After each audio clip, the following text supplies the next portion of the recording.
Well, there's always lots of questions. Many knowledge gaps have actually been identified by the National Blood Authority in the patient blood management guidelines, and a number of the projects that we're running in the Transfusion Research Unit are designed to address some of these questions and gaps. So there's lots of gaps. In fact, transfusion medicine is one of the areas that there is not that much research going into that area at all. So I suppose we're very lucky in my current position because we can take our pick.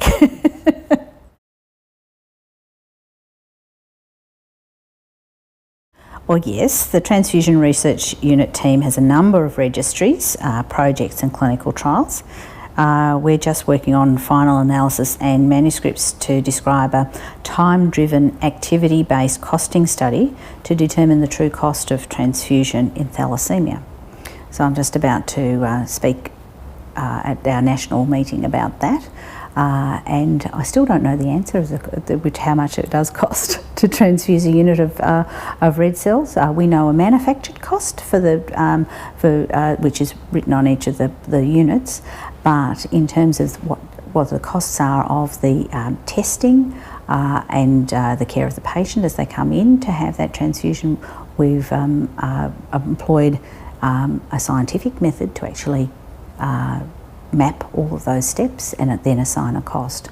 So it's, again, you think of science as being something you do in the laboratory. It's not just there, it's actually a way of thinking, and it can be applied to a large number of things, including mapping processes and then costing, and that still gives answers to other areas. And certainly in terms of this, the reason why this study was done is that there's a new therapeutic agent that's being examined and developed that may reduce the need for transfusion in patients with transfusion-dependent thalassemia, because again it's actually looking at the dysfunctional manufacture of haemoglobin in these patients, and is increasing the efficiency of that actual process within those patients.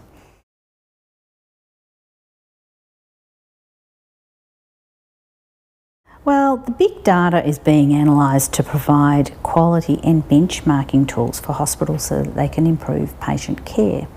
So one of the things that I've been doing is looking at we have huge data in the Massive Transfusion Registry, but it's pretty useless if it's just there as a 5,000 records for one episode.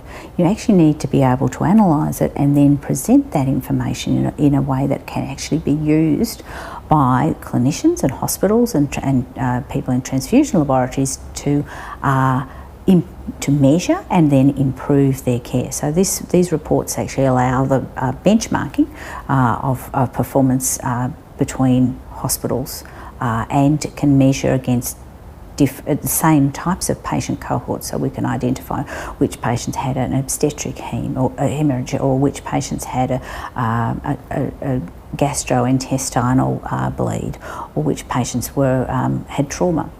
So we're actually looking at those at the moment, and again there's a lot of work being done in the big data field, but I didn't realise that it would be quite so interesting. It really is very interesting, because you can actually, with large numbers of cases, compare and analyse and find results that nobody else has actually ever seen before. So that's really it's the walking on the moon thing about science, because when you look at something and find something that nobody else has ever seen or realised or understood before, and that's very exciting.